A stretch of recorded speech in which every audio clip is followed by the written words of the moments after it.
The new information comes from an Italian journalist who is retired. His name is Piero Laporta. He's a retired Italian brigadier general and has done Vatican Catholic journalism and has covered Pope Benedict in the past.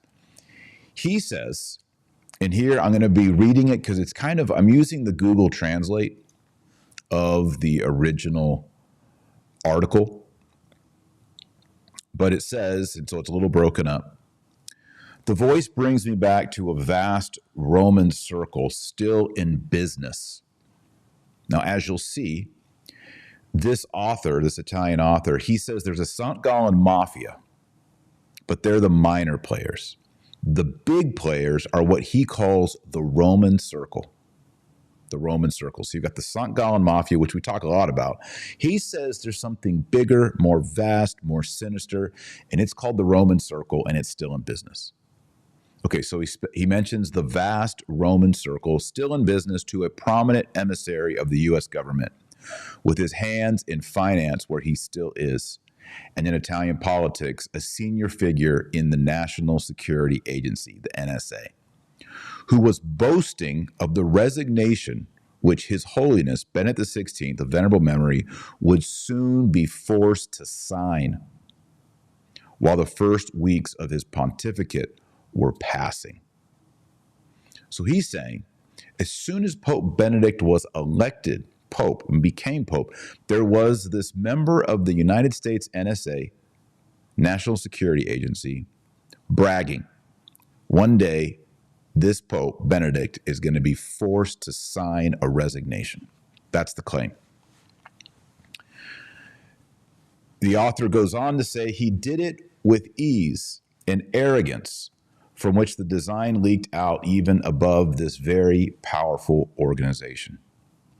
The TV this morning also brings me back to the days of that fake, pro-Jew, sure Freemason, and true ephebophile who tormented the last months of the life of St. John Paul II, advocating the slanderous plaque at Yad Vashem to tarnish Venerable Pius XII, the same gigantic pontiff proposed by the grandparents of the custodians of Yad Vashem for the Nobel Peace Prize in 1947.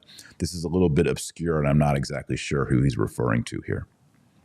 In this Roman circle, our Italian author says, arm in arm with the God is dead and Jesus is fake news, panic spread when His Holiness Benedict XVI of venerable memory was elected, as in the court of the Pharaoh when the Red Sea closed again.